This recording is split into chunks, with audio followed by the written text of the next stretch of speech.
I'm Stuart Spain, and I'm part of Group 41 for the IoT project, and I'll be walking you through the current sensor. So we purchased a DF robot AC current sensor, and right now we have it attached to the positive side on the circuit breaker for the dryer.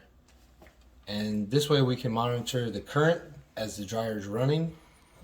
And the second sensor we have, my teammate will demonstrate now. Yeah, so my name is Andrew Collins, and we have a DHT11 temperature sensor. You can't see it right now because it's inside the dryer vent. But we have it connected to this particle argon right here, and we have that transmitting data to a ThingSpeak page. And that blue LED that you see that's on is a sign that is receiving information from the other argon.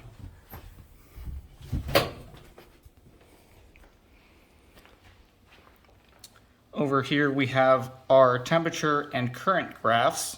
They are live data and currently being updated as the argons are still on. All right, I'm going to start the dryer so now that we can start collecting real life data.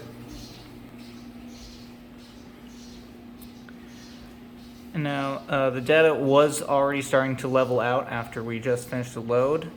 So it's going to take a little while for it to update. So while that's running, I'm going to explain the code.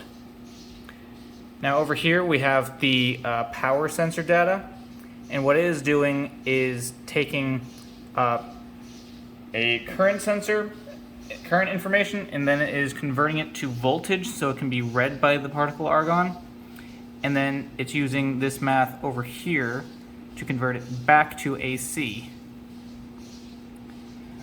And then we have the particle subscribe over here, so that way it can connect to the two argons together.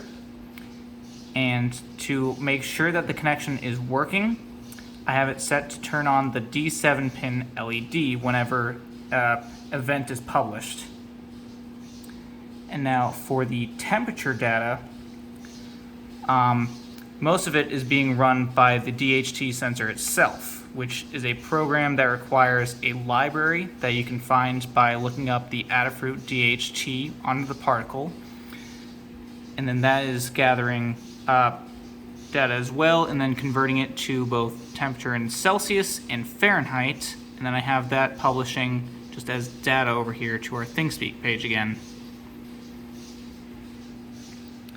As you can see, the temperature is starting to increase as well, and the current is also starting to change as the dryer is running.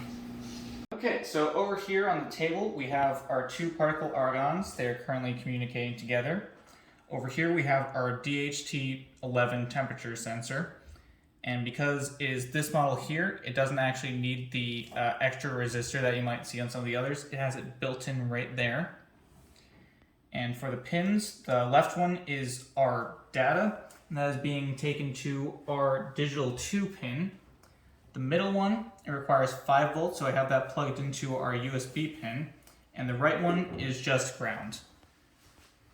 So for the other sensor, we have the DF robot AC current sensor, and it is being supplied by the 3.3 volt, and then the common ground, and then finally it's using the A2 input where we collect the data for it, and that's our two sensors.